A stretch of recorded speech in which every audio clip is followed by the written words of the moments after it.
Eu sou a Ellen, tenho 32 anos.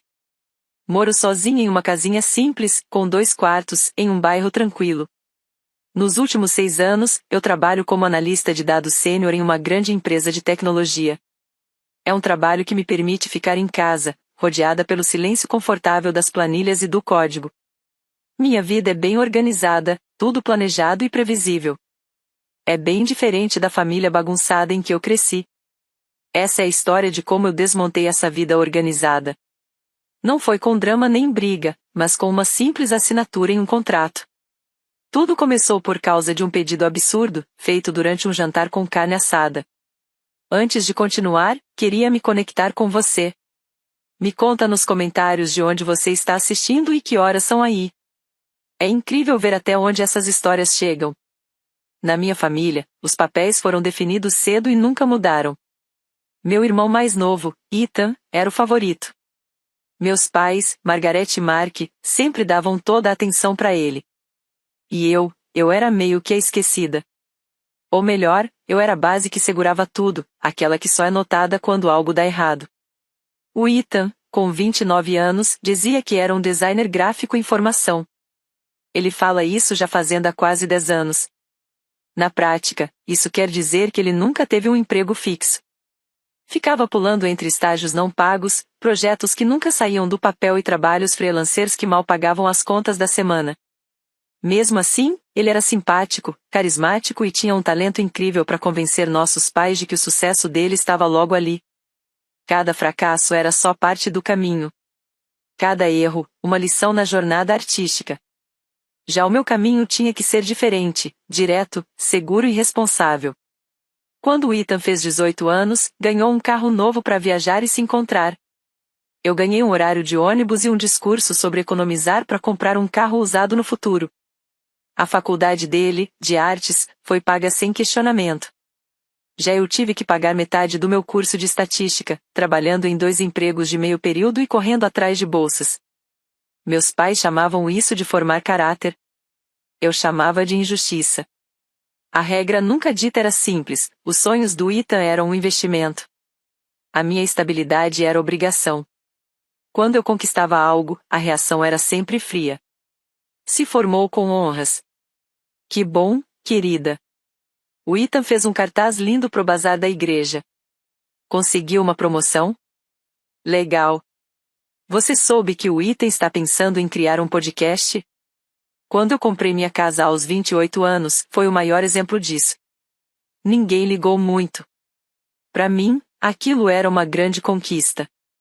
Foram anos economizando, dizendo não para viagens, saídas e luxos, guardando cada centavo para conseguir dar entrada na casa. Eu tinha muito orgulho da minha casinha. Ela era simples, mas era minha. Era o meu refúgio, o único lugar no mundo onde eu não era só quem segura tudo, mas quem construiu tudo. Mas, para os meus pais, minha casa não era exatamente uma conquista pessoal. Era mais como algo útil para eles. Ah, a casa da Ellen é tão perto daquele açougue ótimo, minha mãe dizia. Ou então, a gente pode deixar essas caixas lá na casa da Ellen, ela tem espaço. O meu quarto de hóspedes virou, basicamente, um depósito. Tinha de tudo, enfeites de época dos meus pais, e coisas das tentativas do Ethan, uma roda de cerâmica, um equipamento de DJ, um cavalete cheio de tinta seca. Meu papel era aceitar tudo isso. Sorrir, concordar e abrir espaço. Se eu reclamasse, vinha suspiro, drama, e acusações. A gente só precisa de um pouco de ajuda, Ellen. É isso que família faz. Era cansativo. Muito cansativo. Mas, por anos, eu continuei fazendo o meu papel. No fundo, eu queria a aprovação deles. Queria pelo menos um pouco daquele orgulho que eles sempre deram pro Ethan. Eu achava que, se eu fosse responsável o suficiente, bem-sucedido o suficiente e prestativo o suficiente, um dia eles iam me enxergar. Iam ver a Ellen, a filha deles. Não só a Ellen plano de apoio. Era uma esperança meio ingênua. Um sonho de criança que eu nunca consegui abandonar. Os almoços de domingo eram onde tudo isso se repetia, toda semana. Eu dirigia uns 20 minutos até a casa deles, já me preparando para ouvir mais uma história sobre o novo plano do Ethan, ou a nova crise dele. Meu pai, Mark, trabalhava como contador, passava o dia organizando números com perfeição, mas parecia não perceber o desequilíbrio emocional dentro da própria casa. Ele ficava na cabeceira da mesa, quieto, quase sem se envolver. Como um rei passivo, em um reino onde o filho era o príncipe. Minha mãe, Margarete, era enfermeira aposentada.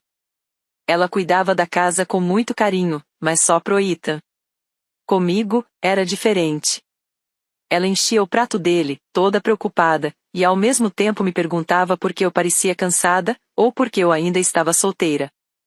Alguns meses atrás, a crise foi o carro do Ethan quebrar.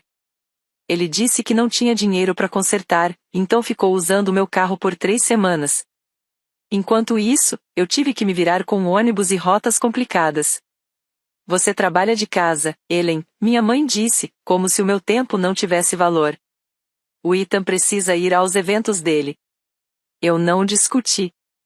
Só mudei minha rotina, aguentei o transtorno, e senti aquela raiva crescer de novo, bem familiar. Quando ele devolveu meu carro, o tanque estava vazio. E tinha um amassado novo na porta do passageiro. Ele disse que não sabia de nada. Nenhum obrigado. Nenhum desculpa. Era simplesmente esperado. No mês passado, foi o aluguel dele. Ele estava sendo despejado do apartamento moderno no centro porque estava há 3 meses sem pagar. Ele tinha gastado o dinheiro do aluguel em um computador novo, super caro, porque, segundo ele, você precisa investir nas ferramentas do seu trabalho. E, claro, quem me ligou não foi ele. Foi minha mãe. Ellen, você precisa ajudar. Seu irmão vai acabar na rua. A mensagem por trás disso era clara: o meu dinheiro, minha organização, tudo que eu construí, tinha que servir de rede de segurança para a irresponsabilidade dele. E eu cedi. Transferi o dinheiro para ele. Era uma quantia que me deu até dor no estômago, porque eu sabia que nunca ia ver esse dinheiro de volta. E ele recebeu, não com gratidão, mas como se fosse algo que eu devia a ele. Essas situações foram, pouco a pouco, construindo um muro entre mim e a minha família. Só que eu não percebi o quanto esse muro já estava alto, até aquele último almoço de domingo. Eu fui naquele dia esperando a mesma coisa de sempre. Mas eu não fazia ideia de que seria o dia em que eles iam pedir não só uma parte da minha vida, mas a base inteira dela. O cheiro de carne assada com batatas enchia a casa dos meus pais. Antes, esse cheiro me dava conforto. Agora, parecia só o começo de mais uma conversa que eu sabia que ia perder. Eu entrei, coloquei minha contribuição, uma garrafa de vinho no balcão da cozinha. Minha mãe, Margarete, virou do fogão, secando as mãos no avental. Ellen, você chegou. O Ethan está na sala, ele tem uma notícia incrível. Os olhos dela brilhavam daquele orgulho de sempre, mas não era por mim. Eu forcei um sorriso e fui até a sala. O Ethan estava jogado no sofá, mexendo no celular. Ele olhou para mim, deu um sorriso meio preguiçoso e disse: Oi, irmã. Se prepara, coisas grandes estão vindo. Meu pai, Mark, levantou os olhos do jornal, sentado na poltrona, com um sorriso calmo. Seu irmão está com uma ideia muito boa dessa vez, ele disse, cheio de confiança, mesmo sem motivo. Era sempre assim. O começo do show. Nos próximos 20 minutos, o Ethan começou a explicar o novo plano dele. Agora ele não era mais designer gráfico. Ele estava mudando de área para virar consultor de marca e influenciador digital. Ele falava cheio de palavras bonitas, sinergia, inovação, marca pessoal, tudo soava importante, mas não dizia nada de concreto. Ele contou que tinha usado o resto do dinheiro que eu emprestei para fazer um seminário no fim de semana, na cidade. Segundo ele, aquilo mudou a vida dele. Agora, ele estava pronto para abrir o próprio negócio. O único problema, segundo ele, era que precisava de uma fase de relançamento. Um tempo para montar portfólio, crescer nas redes sociais, e viver sem pagar aluguel, para focar totalmente na nova carreira. Eu só concordava com a cabeça, fazendo sons neutros. Nossa, que legal, parece interessante. Eu sabia qual era o meu papel, ser a irmã que apoia. A investidora silenciosa dos sonhos dele que nunca davam certo. Fomos para a sala de jantar. A mesa estava posta com a louça boa, como sempre aos domingos.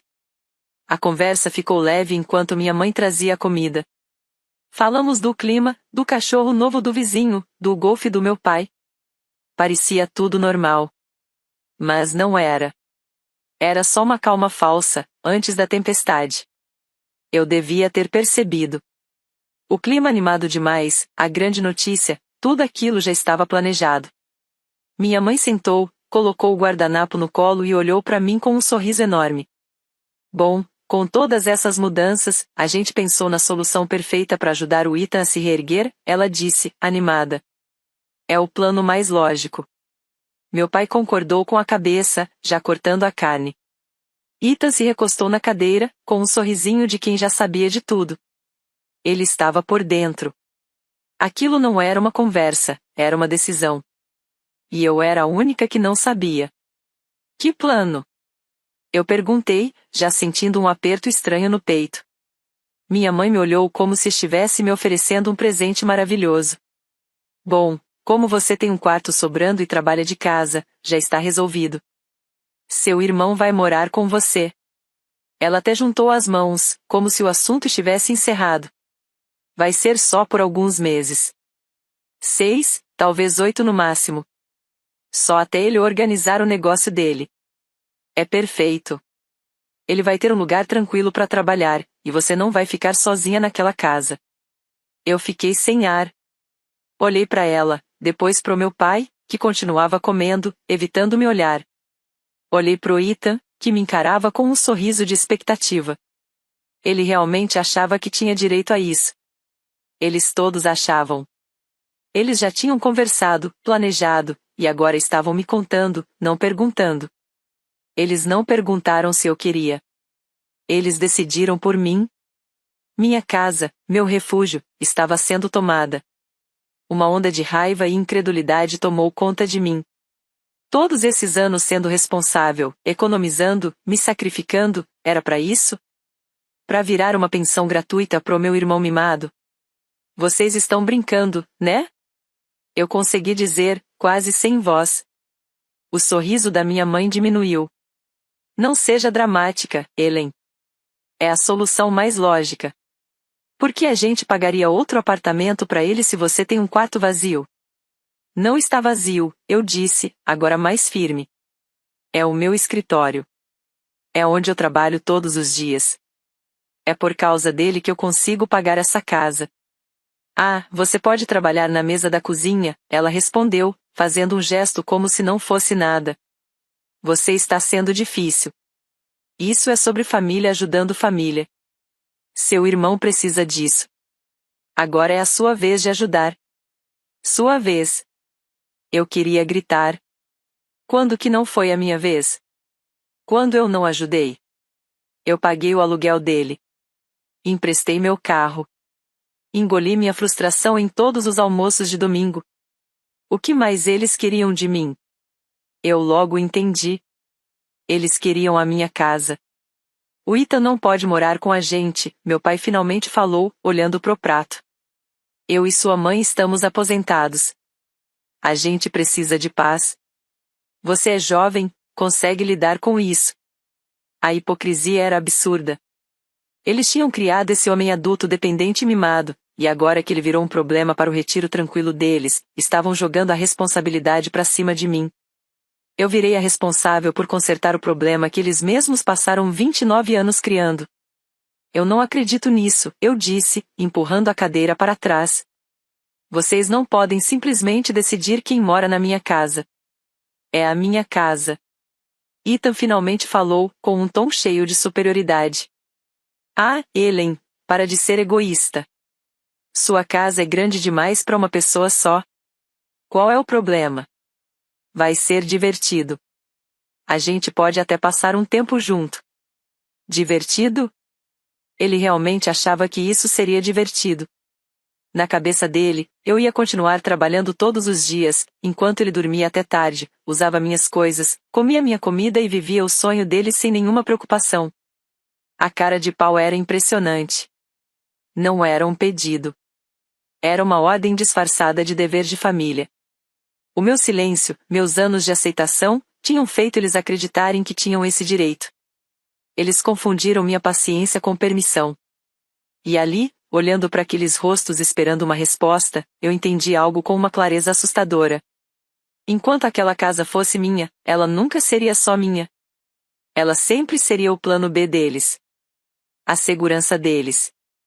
O recurso de emergência. E eu nunca ia ser livre. Eu saí do jantar meio atordoada, deixando a comida quase intacta no prato, como símbolo de uma conversa que tinha sido encerrada sem eu ter escolha nenhuma. Murmurei algo sobre não estar me sentindo bem, uma desculpa fraca que ninguém nem questionou. Eles provavelmente acharam que era só drama e que eu ia ceder, como sempre. Minha mãe ainda teve coragem de dizer quando eu estava saindo. Pensa com calma, querida. O Ethan pode começar a levar as coisas dele no próximo fim de semana. Na cabeça dela, não existia negociação. A decisão já estava tomada. O caminho de volta para casa foi um borrão de luzes na estrada e raiva crescendo por dentro. Quando entrei na minha casa silenciosa, o silêncio que normalmente me trazia paz parecia frágil, como se pudesse quebrar a qualquer momento. Eu comecei a ver minha casa pelos olhos deles. Não como resultado de anos de esforço, mas como um recurso a ser usado. Meu escritório não era mais meu espaço de trabalho. Era o futuro quarto do Ethan. Minha sala não era mais meu lugar de descanso. Era a futura área de lazer dele. A sensação de traição parecia ocupar o ar da casa inteira. Era como se estivesse me sufocando. Na manhã seguinte, começou a campanha. Minha mãe me mandou uma foto de uma escrivaninha que viu na internet. Não ficaria perfeita no quarto do Ethan? E não é cara. Ela já estava decorando a minha casa para outra pessoa. Não tinha como você estar? Não tinha vamos conversar? Era como uma operação planejada, sem volta. Eu não respondi. Uma hora depois, ela ligou. Eu ignorei. Foi direto para a caixa de mensagem. Helen, é sua mãe? Minha mãe disse. Eu estava pensando, a gente devia tirar aquela roda de cerâmica e as outras coisas do Ethan do seu quarto de hóspedes, para abrir espaço para a cama dele. Qual dia é bom para eu e seu pai irmos aí com o caminhão? O tom dela era leve, prático, como se estivéssemos organizando uma festa surpresa, e não uma invasão da minha vida. Aos poucos, os planos deles ficaram cada vez mais claros. Eles não respeitavam meus limites porque, na cabeça deles, eu não tinha direito a limites.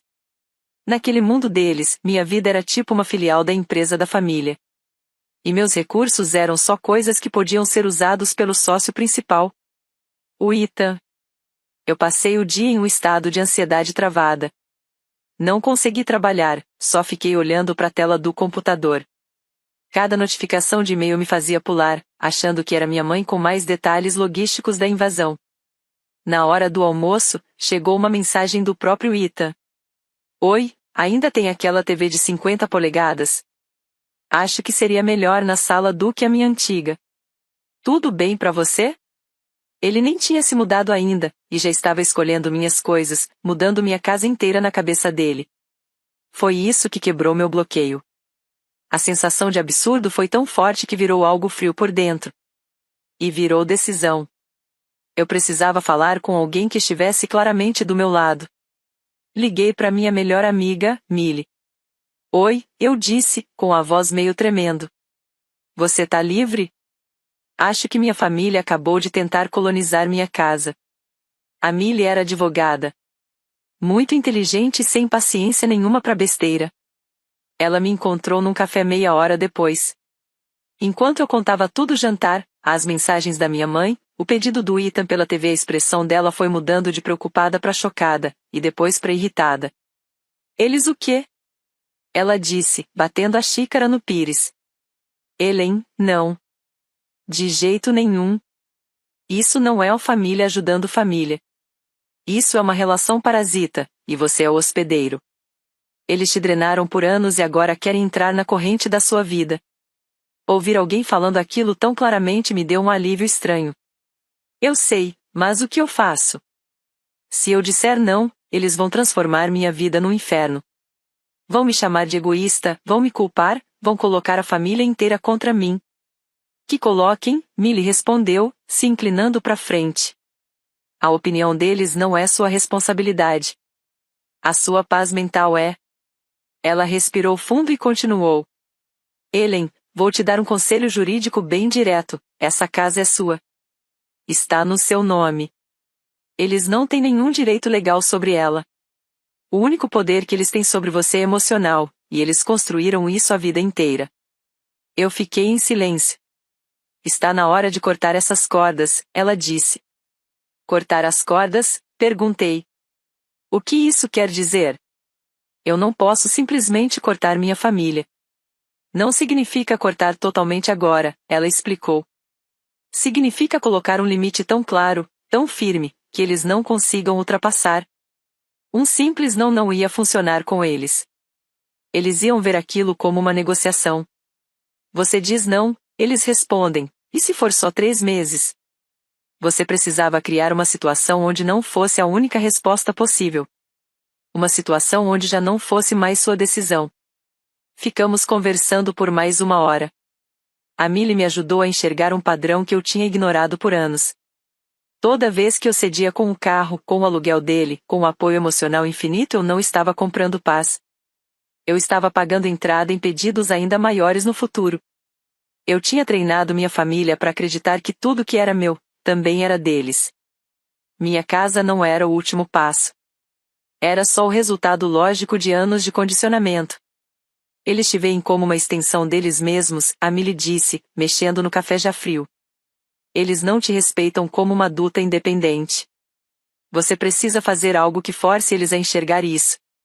Algo sem volta. Saí do café com uma clareza nova. A raiva ainda estava lá, mas agora ela estava focada. Era uma energia fria, limpa. O plano deles estava na minha frente, mas a Millie tinha acabado de me entregar outro plano, o meu. Voltei para casa e olhei ao redor de novo. Meu lar, que antes parecia frágil, já não parecia mais frágil. Parecia uma fortaleza. E eu não ia deixar eles invadirem. Eu ia desmontar aquilo tudo, do meu jeito. E construir outra coisa em outro lugar, onde eles nunca mais teriam acesso. As mensagens da minha mãe continuaram a noite toda, mas eu não senti mais ansiedade. Eu não senti nada. Eu já estava calculando a minha saída. Quando a decisão finalmente foi tomada, ela se acomodou na minha mente como uma equação resolvida. A vida inteira eu tinha reagido ao que minha família queria. Agora, pela primeira vez, eu ia agir antes deles. Minha fuga não ia ser barulhenta. Não ia ser uma briga. Ia ser silenciosa, rápida e definitiva. Uma solução lógica para um problema emocional. O primeiro passo era entender meus recursos. Como analista de dados, isso era natural para mim. Naquela noite de segunda-feira, em vez de me desesperar com o próximo movimento deles, eu mergulhei nos meus próprios números. Analisei meu financiamento, o valor estimado da casa, minhas economias e meus investimentos. Os números na tela eram claros. E, pela primeira vez em muito tempo, eram reconfortantes. Eles não eram só dinheiro. Eram independência. Eram tudo que eu tinha construído sozinha, peça por peça, centavo por centavo. Minha casa, que de repente parecia um problema, uma ligação com a bagunça da minha família, na verdade era meu maior patrimônio.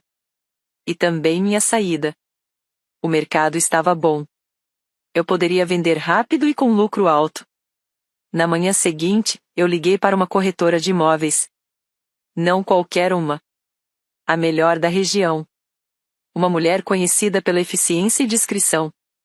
Eu expliquei a situação de forma breve, dizendo que queria fazer uma venda rápida e fora do mercado, para evitar toda a confusão de visitas e open house.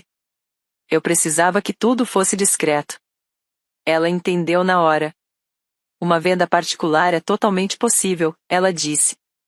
Vou pesquisar comparações de imóveis na região e te passo um valor até amanhã. Enquanto eu esperava, comecei a segunda fase do meu plano, me desligar deles. Comecei pelo meu celular. Entrei nas configurações e criei um filtro personalizado. Todas as ligações e mensagens da minha mãe, do meu pai e do Ethan seriam silenciadas. Não estavam bloqueados. Eu ainda queria manter registro das tentativas deles. Mas meu celular não ia mais vibrar com as exigências deles. O silêncio imediato foi quase um alívio. Era como se um barulho constante e opressor que eu nem percebia, tivesse sido desligado de repente. Depois disso, fui para a parte física. As coisas do Ethan que ainda estavam no meu quarto de hóspedes, que agora voltava a ser meu escritório, tinham que sair. Passei a tarde inteira carregando a roda de cerâmica pesada, os equipamentos de DJ empoeirados e o cavalete manchado de tinta até a garagem. Tirei fotos de tudo e coloquei em um site de doação local. No mesmo dia de retirada, escrevi no anúncio. Em poucas horas, uma sequência de desconhecidos apareceu e levou tudo embora. Uma jovem estudante de arte colocou o cavalete no carro com um sorriso enorme. Naquele momento, eu senti um peso sair de cima de mim. Eu estava recuperando meu espaço, metro por metro. Também comecei a pesquisar novos lugares para morar. Vi apartamentos para alugar em bairros mais perto do centro, lugares onde minha família quase nunca ia. A ideia de ter um endereço novo, que eles não conhecessem, era quase viciante. Um lugar que fosse realmente meu. Onde eles não pudessem simplesmente aparecer ou se apropriar mentalmente do espaço. Salvei algumas opções interessantes. No dia seguinte, a corretora me ligou com um valor acima do que eu esperava. A valorização da minha casa tinha sido bem maior do que eu imaginava. Tenho um casal jovem em mente, ela disse. Eles estão procurando exatamente nessa região há meses, mas sempre perdem as ofertas. Eles já têm financiamento aprovado e querem fechar rápido. Se você estiver séria, acho que conseguimos uma proposta ainda essa semana. Eu estou séria, eu respondi, com a voz firme. Vamos fazer isso. Durante todo esse processo, uma coisa estranha aconteceu com a culpa que eu achava que ia sentir. Ela não veio. Eu esperava ficar lutando contra um sentimento de obrigação familiar, ouvir a voz da minha mãe me chamando de egoísta na minha cabeça. Mas não tinha nada. A audácia do que eles tinham feito acabou funcionando como um antídoto contra anos de culpa condicionada. Eles não tinham pedido um favor. Eles tinham tentado assumir o controle da minha vida, do meu dinheiro e da minha casa. Minha decisão não era egoísmo. Era autopreservação. Era consequência lógica do que eles mesmos tinham criado. Minha amiga Millie foi meu apoio nesse tempo. Eu atualizava ela todos os dias. Eles desapareceram completamente, eu disse para Millie na quarta-feira. Depois que eu não respondi nenhuma mensagem nem ligação por 2 dias, ficou só silêncio. É estranho demais. Isso é estratégia, a Millie explicou. Primeiro vem o bombardeio de cobranças. Quando isso não funciona, eles mudam pro silêncio. Estão te punindo, esperando que você fique ansiosa, volte rastejando, peça desculpa e aceite tudo. Não cai nisso. Segura firme. O que ela disse só deixou minha determinação mais forte. Aquilo não era só sobre sair de uma situação específica. Era sobre quebrar um ciclo que tinha definido a minha vida inteira. Eu não era mais a Ellen boazinha, que sempre cedia. Eu era a Ellen que estava construindo o próprio futuro. Na sexta-feira, exatamente como a corretora tinha previsto, chegou uma oferta formal. Era pelo valor total pedido, sem condições, com fechamento rápido. Era perfeita. O meu plano de fuga não era mais um cálculo numa planilha. Era uma realidade esperando só a minha assinatura. Eu pensei na minha família, achando que eu só estava fazendo birra, esperando que eu voltasse ao normal. Eles não faziam ideia de que eu não estava recusando o plano deles. Eu estava executando um meu. Na semana seguinte, tudo virou uma correria silenciosa e estratégica. Enquanto minha família provavelmente estava presa no próprio silêncio manipulador, eu estava em movimento. Aceitei a oferta da casa, e toda a parte legal começou a andar. Inspeções foram marcadas, documentos preparados, e o fechamento foi agendado para 3 semanas depois. Era um prazo apertado, mas os compradores estavam com pressa, e eu também. Cada dia que passava parecia uma vitória. O maior desafio era esvaziar a casa sem levantar suspeitas. Eu não podia simplesmente chamar um caminhão de mudança e deixar tudo óbvio. Meus pais moravam perto o suficiente para qualquer vizinho comentar. Eu precisava desmontar minha vida em segredo. Comecei pelas coisas pequenas. Fui abrindo armários e gavetas, enchendo caixa após caixa com roupas, livros e objetos pessoais que eu não ia precisar de imediato. Aluguei um depósito do outro lado da cidade, e toda noite, tarde, eu ia com o carro cheio de caixas, como se fosse uma operação discreta, quase clandestina. Cada caixa que eu empacotava parecia uma camada da minha vida antiga sendo retirada. Encontrei álbuns de fotos antigos, onde eu quase sempre aparecia de lado, enquanto Ita estava no centro, sorrindo.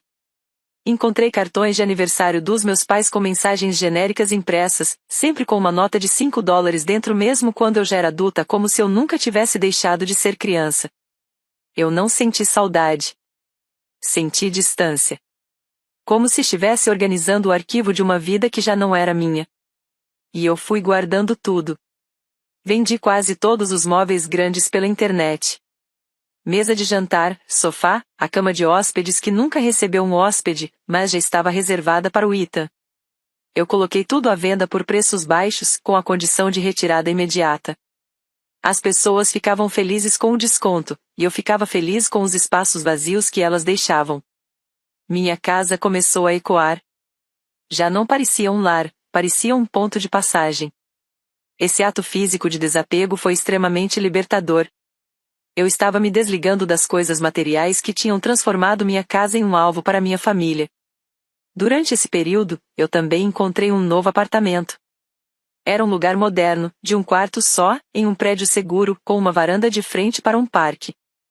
Era menor que minha casa, mas dava uma sensação infinitamente maior de liberdade. Era um lugar que minha família nunca tinha visto, em um bairro que eles não conheciam. Era uma página em branco. Assinei o contrato e marquei a mudança para o dia seguinte ao fechamento da venda da casa. A Millie me acompanhava o tempo todo, sempre me dando força. Como você está aguentando tudo isso? Ela perguntou uma noite. Sinceramente, eu nunca me senti tão bem, eu respondi. E era a verdade.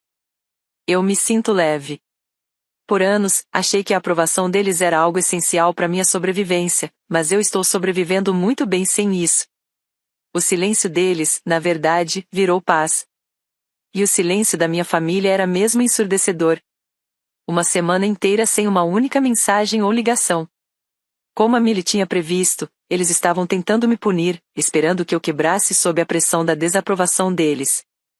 Eles achavam que eu ia ceder. Mas não sabiam que aquele silêncio era o maior presente que poderiam me dar.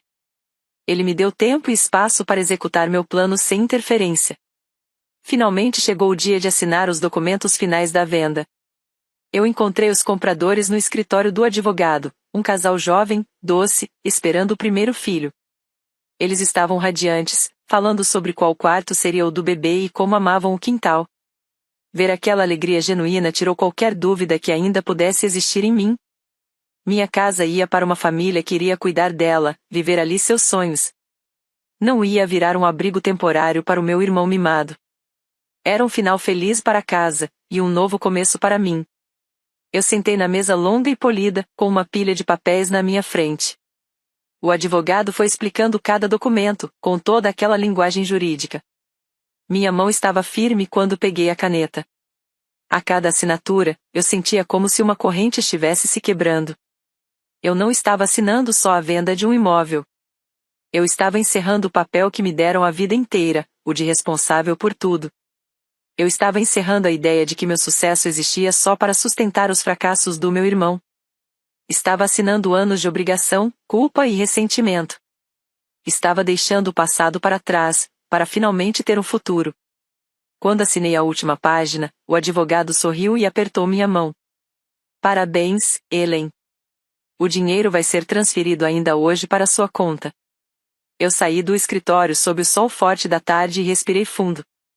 Estava feito. Eu estava oficialmente sem casa, e nunca me senti tão segura. A única coisa que faltava era ir a um último almoço de domingo e assistir o show final. No domingo seguinte, eu dirigi até a casa dos meus pais sabendo que era a última vez. Eu estava estranhamente calma, como uma atriz que já ensaiou todas as falas e só espera o palco abrir. Eu não falava com eles há quase 3 semanas. Então eu sabia, minha chegada seria vista como uma rendição. Eles iam achar que o silêncio tinha funcionado. Que eu tinha cedido. Entrei sem bater, como sempre fiz. Eles estavam na sala. E as expressões eram uma mistura de surpresa e satisfação disfarçada. Olha só quem resolveu aparecer, disse minha mãe, com uma doçura falsa na voz.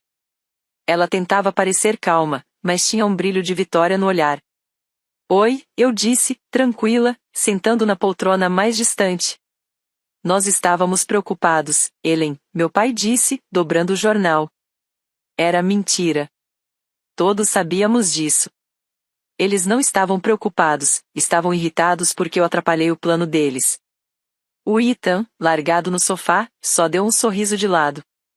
Finalmente voltou a colaborar, ele disse, com um tom cheio de deboche. Eu ignorei e olhei direto para minha mãe. Eu vim porque achei que ainda tínhamos coisas para conversar. O rosto dela se iluminou na hora. Era isso que ela queria ouvir, minha submissão. Ótimo. Ainda bem que você voltou ao bom senso. Foi muito infantil da sua parte ignorar a gente. Já começamos a separar as coisas do Ethan. Ele pode se mudar no próximo sábado. Ela falou como se estivesse apenas reorganizando uma agenda. Isso pode ser um problema, eu disse, calma. O clima mudou na hora. O ar de Vitória desapareceu e virou confusão tensa.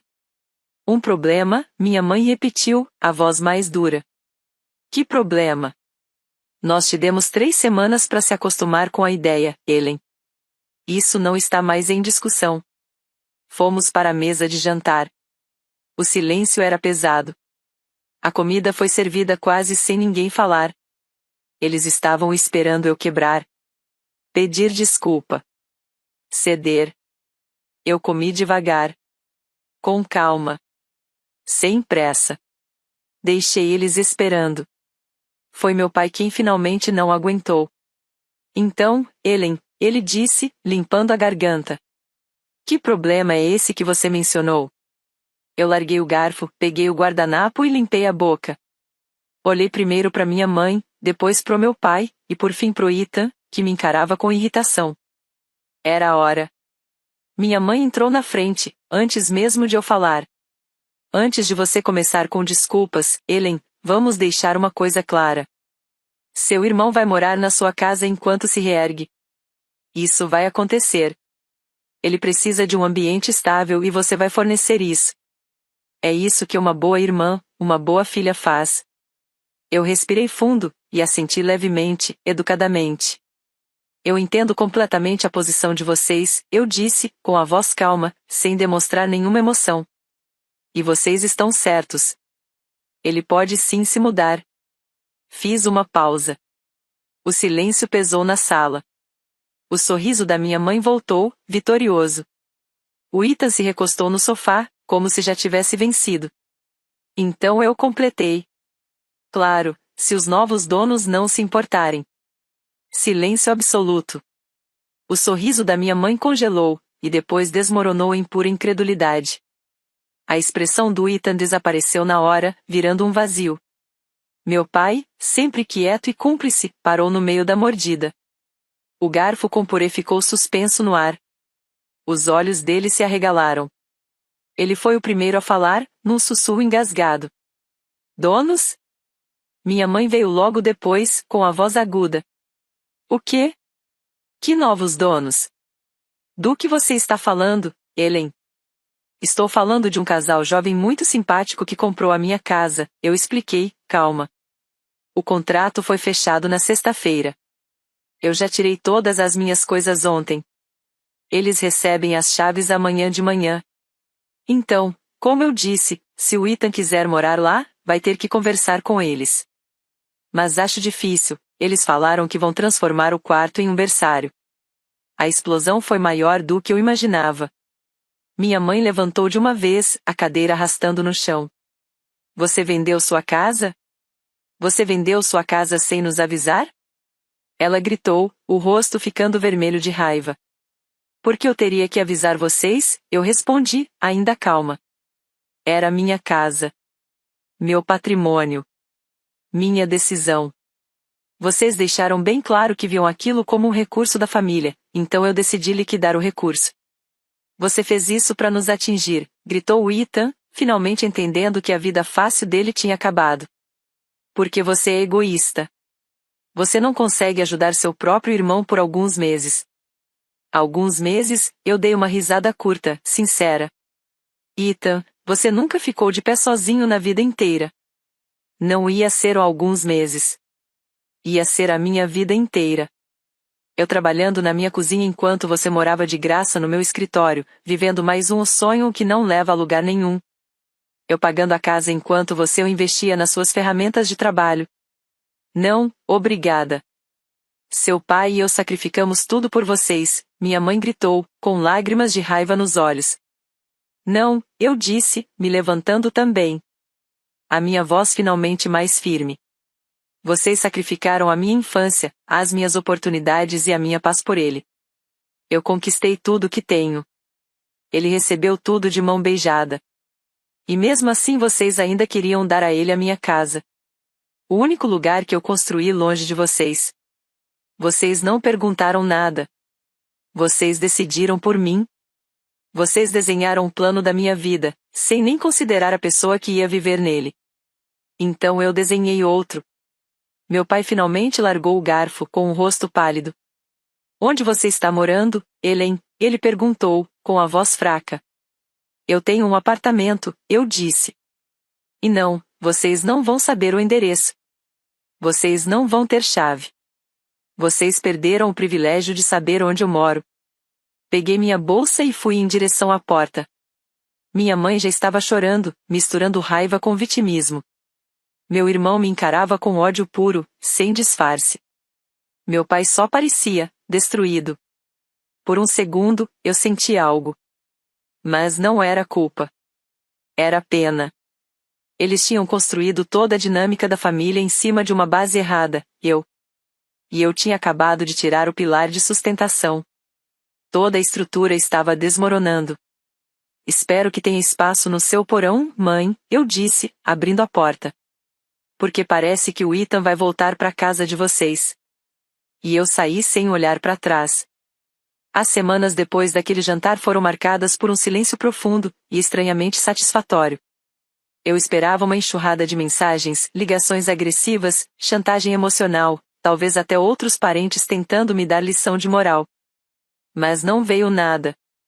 Parecia que o que eu tinha feito foi tão fora do que eles imaginavam, tão definitivo, que simplesmente travou o sistema deles. Eles não sabiam como lidar com uma versão de mim que não cedia mais. Eu me instalei no meu novo apartamento, um espaço que era realmente meu. Na primeira manhã que acordei lá, o sol entrou pelas portas da varanda e eu senti uma paz que eu nem sabia que estava faltando na minha vida. Não tinha mais o medo de visitas inesperadas da minha mãe. Nem a ansiedade de ligações pedindo ajuda do Ethan. Meu celular estava silencioso. Minha mente estava silenciosa. Minha vida, finalmente, estava em paz. Eu mergulhei em construir meu novo lar. Comprei móveis novos, do meu gosto não coisas práticas para aguentar um irmão mimado. Montei meu escritório em casa num canto ensolarado da sala. Um espaço que eu escolhi. Não um que sobrou para mim. Cada decisão era minha. Das cores das toalhas até os quadros na parede. Foi quase uma descoberta. Pela primeira vez, tudo era realmente meu. Um mês depois daquele jantar, uma prima que eu não falava tanto me ligou. Oi, Helen, ela disse, meio hesitante. Sua mãe ligou para minha mãe, parece que a situação aí tá bem tensa. Imagino que esteja, eu respondi, neutra. Pois é, aparentemente o Ethan voltou a morar com eles, ela continuou, com um tom até meio divertido. E ele tá deixando eles malucos. Ele trata a casa como hotel, espalha as coisas, coloca música alta. Minha mãe disse que sua mãe ligou para ela reclamando por uma hora inteira. Falou que não sabe como você aguentava. Eu não consegui evitar um sorriso com a ironia. Eu não aguentei, eu disse simplesmente. Minha prima riu. Acho que não. Enfim, ela queria que eu descobrisse seu novo endereço. Não se preocupa, eu disse que não fazia ideia. E, sinceramente, ainda bem pra você. De verdade. Essa conversa só confirmou o que eu já suspeitava. O problema nunca tinha sido eu. Tinham sido eles. Eles não queriam lidar com as consequências da forma como criaram o Ethan, então tentaram jogar esse problema em mim. Agora, ficaram com ele. E finalmente estavam colhendo o que passaram 30 anos plantando. A paz e o silêncio da aposentadoria deles, que eles achavam mais importantes do que o meu bem-estar, tinham desaparecido. Alguns meses se passaram. O silêncio da minha família direta continuava intacto. Vi nas redes sociais que o Ethan tinha lançado a tal consultoria de marca. O perfil dele estava cheio de frases inspiracionais genéricas e fotos borradas dele fingindo trabalhar em cafés. Tinha 12 seguidores, 3 deles eram minha mãe, meu pai e uma conta fake dele mesmo. Era, como todas as outras tentativas dele, um fracasso completo. O dinheiro da venda da casa estava em uma conta de rendimento, como um lembrete tranquilo da minha independência. Usei parte dele para fazer uma viagem para a Itália, algo que eu sempre quis, mas nunca achei justificável gastar dinheiro com isso. Sentada em um café em Florença, tomando um cappuccino e observando o mundo passar, eu percebi algo importante. Eu não estava só livre financeiramente. Eu estava livre emocionalmente. Eu não vivia mais em função das expectativas ou das crises deles. Eu só vivia. Uma noite, depois que voltei da viagem, chegou um e-mail na minha caixa de entrada. O remetente, meu pai. O assunto, Ellen. Eu hesitei por um momento antes de abrir. A mensagem era curta. Sua mãe não está bem. O Ethan ainda está aqui. Não está fácil. Espero que você esteja bem. Pai. Não havia desculpa. Não havia reconhecimento de nada do que eles fizeram. Era só mais uma tentativa disfarçada de me empurrar culpa de novo. A antiga Ellen teria sentido o peso disso. Teria ligado. Teria tentado ajudar. Teria voltado pro ciclo. Mas eu não era mais a antiga Ellen. Eu li aquilo entendendo exatamente o que era, um teste. Um anzol para ver se o antigo controle ainda funcionava. Pensei em responder. Pensei em raiva, em injustiça. Mas não escolhi nenhuma dessas coisas. Escolhi liberdade. Selecionei o e-mail e, sem digitar uma única palavra, apaguei. Depois disso, fui cuidar da minha noite. E o silêncio virou minha música favorita.